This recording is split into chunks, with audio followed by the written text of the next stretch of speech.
बहुत प्राचीन काल की बात है। सत्ययुग के अंतिम चरण में पृथ्वी पर धर्म की स्थिति दुर्बल हो चुकी थी। लोग स्वार्थ और अहंकार में डूब गए थे।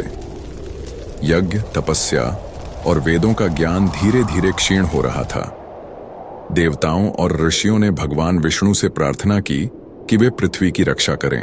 उसी समय ब्रह्मा जी ने देखा कि हयग्रीव नामक दैत्य वेदों का अपहरण कर चुका है। हयग्रीव एक अत्यंत शक्तिशाली राक्षस था, जिसने कठोर तपस्या करके अजेय होने का वरदान प्राप्त कर लिया था। वेदों के बिना ज्ञान का प्रकाश मंद पड़ने लगा और सृष्टि का संतुलन बिगड़ गया। ब्रह्मा जी चिंतित हो उठे और भगवान विष्णु के पास पहुंचे। उन्होंने विष्णु से प्रार्थना की, हे विष्णु, यदि वेदों का ज्ञान लुप्त हो गया तो संसार अज्ञान के अंधकार में डूब जाएगा। हमें इस संकट से उबारिए। भगवान विष्णु ने मुस्कुराते हुए कहा, चिंता मत करो, मैं मत्स्य रूप में अवतरित होकर वेदों को पुनः स्थापित करूंगा और सत्यव्रत नामक महात्मा को सृष्टि का पुनर्निर्माण करने के लिए नियुक्त करूंगा। उसी समय राजा सत्यव्रत नामक एक धर्मपरायण राजा पृथ्वी पर राज्य कर रहे थे। वे सत्य, अहिंसा और दया के मार्ग पर चलते थे और भगवान विष्णु के अनन्य भक्त थे। वे सदैव भगवान की भक्ति और तपस्या में लीन रहते थे। एक दिन सत्यव्रत महर्षि वशिष्ठ के आश्रम में गए और उनसे संसार के रहस्यों के बारे में ज्ञान प्राप्त किया। महर्षि वशिष्ठ ने उन्हें बताया कि जल प्रलय का समय निकट है और यह संपूर्ण पृथ्वी को नष्ट कर देगा। सत्यव्रत यह सुनकर अत्यंत व्याकुल हो गए और भगवान विष्णु से प्रार्थना करने लगे। इसी बीच एक दिन जब वे नदी में स्नान कर रहे थे, उन्होंने देखा कि एक छोटी सी मछली मत्स्य जल में तैर रही थी। मछली ने मनुष्य की भांति उनसे कहा, हे राजन, मुझे बचा लो, अन्यथा बड़ी मछलियां मुझे खा जाएंगी। सत्यव्रत यह सुनकर आश्चर्यचकित हो गए। उन्होंने प्रेम पूर्वक मछली को अपने कमंडल में रख लिया, लेकिन कुछ ही समय बाद मछली का आकार बढ़ने लगा और वह कमंडल में समाने योग्य नहीं रही। तब सत्यव्रत को एहसास हुआ कि यह कोई साधारण मछली नहीं है।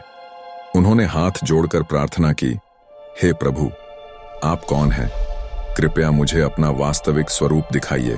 तभी भगवान विष्णु अपने दिव्य मत्स्य रूप में प्रकट हुए और बोले, हे सत्यव्रत, मैं ही विष्णु हूँ। जल प्रलय आने वाला है।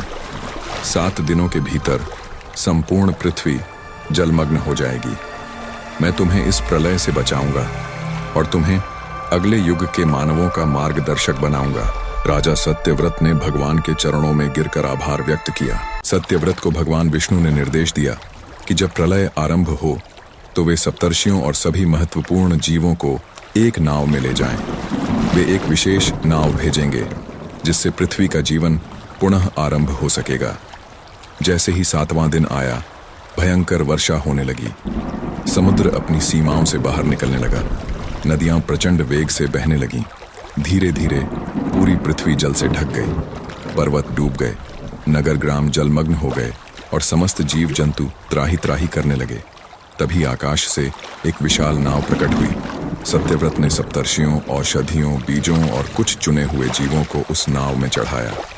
भगवान मत्स्य प्रकट हुए और उन्होंने सत्यव्रत को बताया कि नाव को शेषनाग के साथ बांधने के लिए एक रस्सी की आवश्यकता होगी।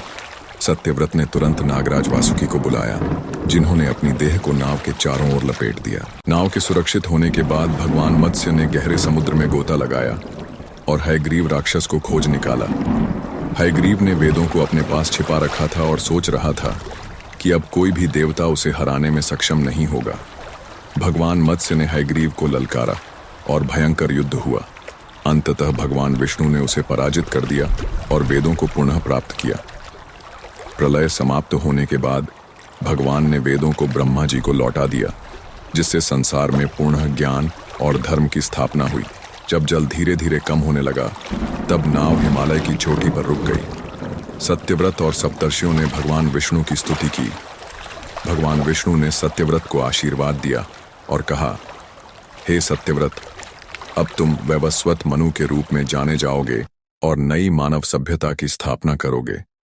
इस प्रकार मत्स्य अवतार के माध्यम से भगवान विष्णु ने वेदों की रक्षा की, सत्यव्रत को वैवस्वत मनु बनाया और एक नए युग की शुरुआत की।